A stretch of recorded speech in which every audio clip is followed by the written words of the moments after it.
The plan wasn't meant for me to hear, but as I walked past the half-open dining room door, their voices spilled out. My name, the Christmas program, the laughter, a surprise segment, a joke costume, a line about oil stains. My family rehearsed it like a performance, each beat sharper than the one before. I froze, holding the gift I'd wrapped for them, feeling the heat of the lights and the cold of the tile under my boots. Hours later, Mom called, her voice shaking. "Where are you?" I didn't answer, because by then, the real surprise was already on its way. When I think about how all of this began, it never starts with Christmas. It starts years earlier in the Reed house in Plano, where everything looked perfect. Symmetrical frames, polished floors, soft gold lighting, but nothing ever landed softly. I was 18 the day I told my family I wanted to study automotive engineering. I remember the smell of dinner in the kitchen. Something buttery, something warm. My father, Danny, owner of a chain of upscale furniture stores, was setting the table. When I spoke, he dropped a metal serving spoon. The clang echoed harder than it should have. My mother, Marlene, the one who coordinated charity galas and kept the family's image ironed flat, blinked slowly like she was buffering. My brother Aaron, older than me, a medical resident at the time, the family standard, lowered his eyes to hide a smirk. My younger sister Belle, a part-time dental hygienist and lifestyle content creator, laughed outright, a quick, sharp sound. The spoon wobbled on the tile. I bent to pick it up, fingers brushing against the cool metal, leaving a faint smear of oil from the spark plug I'd been working on earlier. No one said it out loud, but the silence in the sentence for them. That's not what our family does. After that, the pattern settled in like weather. Marlene would slide job listings across the counter. Office assistant, receptionist, never looking directly at me when she said, "This would be more stable." She gestured vaguely toward my hands, the faint lines of grease that never quite washed out, especially when you're around people. Aaron, when he visited home, would pat my shoulder with a doctor's practice sympathy. "Just be careful with all that physical work," he'd say, as if I were one accident away from proving his point. Belle recorded videos in the living room, the ring light illuminating her hair as she told stories about finding balance and elegance. When I passed behind the camera, she'd wrinkle her nose for her audience, an inside joke they weren't supposed to understand. "Lale fumes again," she'd laugh. Her viewers would fill the comments with little laughing emojis. I stayed quiet because that was the role I'd learned to play. My silence kept the house smooth, their image intact. Every time there was a gathering, cousins, church members, neighbors, I walked slower, kept my voice low, and made sure my boots didn't click too loudly on the floor. Quiet was safer. Quiet didn't mean pull aside later for tone, posture, presentation. The memory that stays with me is small. Me standing at the sink washing dishes, the steam rising around my hands. Behind me, my family laughed at a joke I wasn't part of. I looked down at the water running over the oil-stained crescent near my thumbnail. That was the moment I learned what I was allowed to be in this house and I wasn't. I arrived at my parents' house early that evening carrying a wrapped box, small, neat. Something I'd chosen after a long shift at the garage. The lights inside glowed warm against the winter dusk, the kind of glow that made the Reed house look welcoming from the street, even when it wasn't. I stepped in quietly. My mother Marlene was somewhere deeper in the house, rehearsing the Christmas program she coordinated for the church. My father, Daniel's voice floated down the hallway, steady and practiced. I followed the sound, passing framed photos where Aaron, the older brother, held up as the family's model, was always centered, and Belle, the younger sister, who curated her life online, always caught the best lighting. As I reached the dining room, I noticed the door wasn't fully closed. A narrow strip of golden light cut across the dark hallway floor. I didn't mean to stop, but I heard my Nathan, Marlene said as if trying it out for a joke. Then Daniel's voice, low but clear, "She'll wear the jumpsuit, right? The blue one? It fits the theme." Aaron chuckled, the same soft, polite laugh he used in meetings. "The toy car will get a reaction," Belle added, and the line about oil stains, "Perfect. The church will love it." There was a rustle of paper. Someone rehearsing a script, someone else fixing the timing. It took me a second to realize what they were doing. A skit, a Christmas skit about me, about my job, about the grease under my nails. And then Daniel said it like the punchline of a long-planned joking. "We'll read the will afterward. It'll land better that way." I felt the box in my hands grow heavier, the wrapping paper bending slightly under my grip. The hallway suddenly felt colder than the night outside. No one inside the room paused. No one sensed me standing there. I backed away slowly, keeping my boots silent on the tile, the box held close to my chest. By the time I stepped outside, the truth sat clean and sharp. I had overheard my family's plan to humiliate me at Christmas. The cold hit me first when I stepped outside. Not the sharp kind that bites, but the dull, heavy cold that sinks through layers. I stood on the porch for a moment, holding the box I'd brought for them, the wrapping paper slightly crushed from how tightly I'd gripped it. Inside the house, the laughter continued. Muffled now, but still bright, still rehearsed. I set the box down on the wooden bench by the door, brushed my thumb over the corner once, and walked to my truck. I didn't cry. I didn't yell. I just drove. The neighborhood lights blurred as I turned toward the highway. My phone buzzed twice. Texts from my mom's event group chat, probably, but I ignored them. The only place open at that hour, and the only place that felt neutral, was a 247 gas station off the main road. Its neon lights were harsh, buzzing, the pavement slick with a thin layer of frost. I pulled into a corner spot, turned off the engine, and let the silence settle. My hands rested on the steering wheel for several seconds. The faint smell of motor oil rising from the microfiber cloth tucked in my jacket pocket.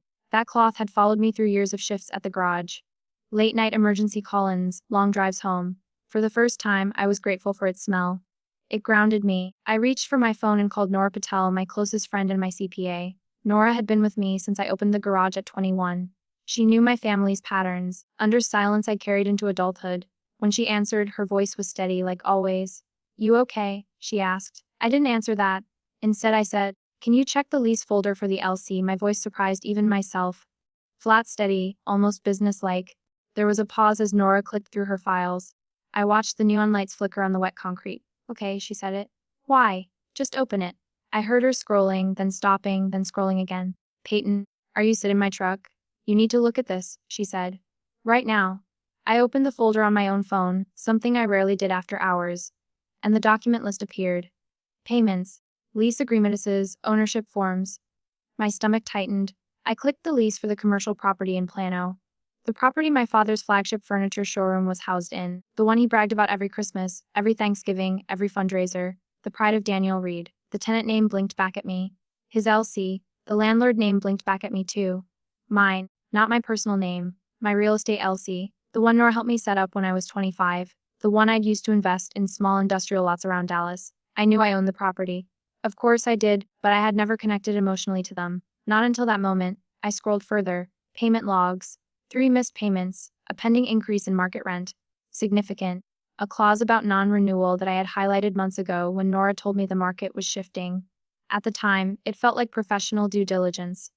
Now it felt like something else entirely. "They're using your property," Nora said quietly, "and they're behind." I leaned back against the seat. The neon light buzzed overhead, rhythmic and cold.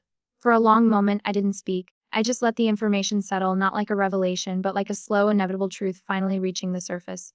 "What do you want to do?" Nora asked. I stared at the lease. At the rent calculations Nora had written in the margins months ago. At the notices I hadn't sent yet. At the folder of templated documents waiting for me to fill them out. The answer came easier than I expected. "Everything by the book." "Okay," she said, already shifting into work mode. "Then let's start." I set my phone on the dashboard mount and opened the laptop I kept in the back seat for late-night paperwork. The screen cast a pale light across the truck's interior, catching the tiny scratches on the steering wheel, the dust on my boots, the faint oil stains on my nails. Nora talked me through each step. I opened spreadsheets, checked payments, calculated overdue amounts, cross-referenced lease clauses, prepared a notice of default, prepared a notice of non-renewal, updated the market rate increase based on the latest comps, linked ownership verification documents, drafted the cover letter for courier delivery. Each step had weight, not emotional weight, but procedural, clean, controlled, a kind of clarity I hadn't felt in years. At one, Nora said, "If they planned a Christmas lesson for you, this is just your gift in return." I didn't laugh. I didn't even smile. My fingers paused above the keyboard. "It's not a gift," I said. She understood. When the packet was ready, signed, time-stamped, uploaded, I sat still for a full minute. The station was nearly empty. A distant truck hummed as it passed. Somewhere behind me. A vending machine whirred to life. I pressed send to courier. The confirmation pinged softly. I closed the laptop, wiped my hands on the cloth in my pocket, and looked out at the dark highway stretching ahead. "This time," I said into the quiet, "I won't fix what they've broken." At Christmas Eve at the church always looked the same. Soft lights, poinsettias lining the stage, the camera crew setting up as if the Reed family were part of the program itself. My mother, Marlene, thrived here. She moved through the hall, adjusting garlands, nodding at volunteers, perfecting what she called the atmosphere of generosity. I wasn't there, but my absence didn't register at first. Inside the banquet room, the early arriving relatives were settling in. My father, Daniel, was rehearsing lines for his short speech. Aaron, the older brother, celebrated like a trophy, adjusted his tie in a mirrored pillar.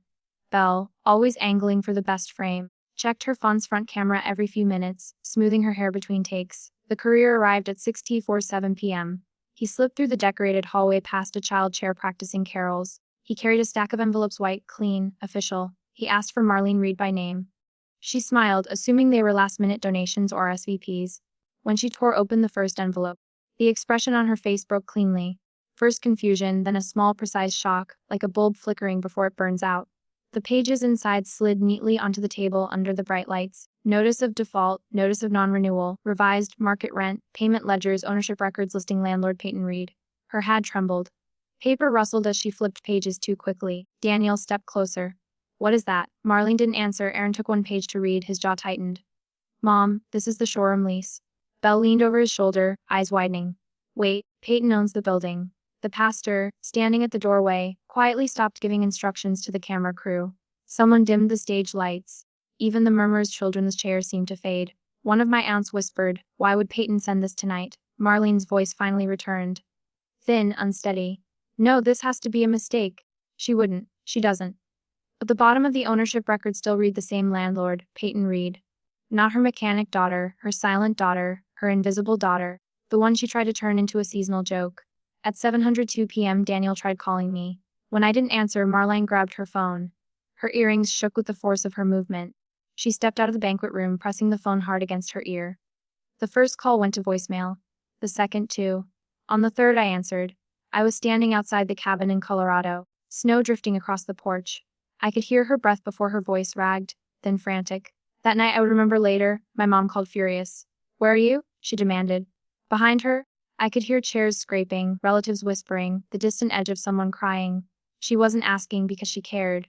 She was asking because her perfect program had cracked, and she needed me to help her seal the edges before anyone else noticed. The snow collected along the railing as I watched flakes settle on my gloves.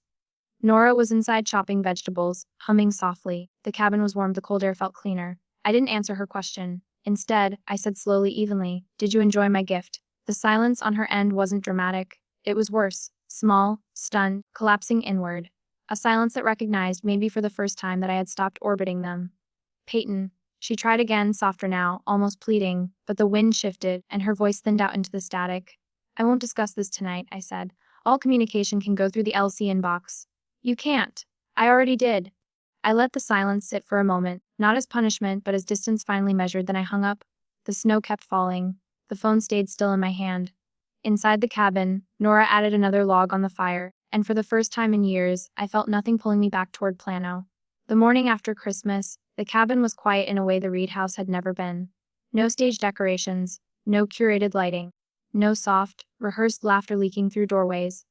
Just the sound of wind threading through the pines and the soft crackle of the fireplace Nora had started before sunrise. I sat on the small porch with a mug warming my hands. The snow had fallen heavily overnight, burying the steps in a smooth, unbroken sheet of white. My boots left the first marks when I stepped out there, each print sinking cleanly into the surface. Inside, Nora moved around the kitchen, her presence steady and unobtrusive. She didn't ask about the call or the documents or the fallout. She knew better than anyone that silence could be a kind of shelter. I checked my email only once. A message from Daniel, my father, sat at the top. Short, no greetings, no scolding, just logistics about transferring operations, points of contact, payment timelines. Professional, measured, the kind of email he would send a vendor or a landlord. For the first time, he was speaking to me in the role I had built for myself. I replied in the same tone. Short, clear, boundaries intact. Then I closed the inbox.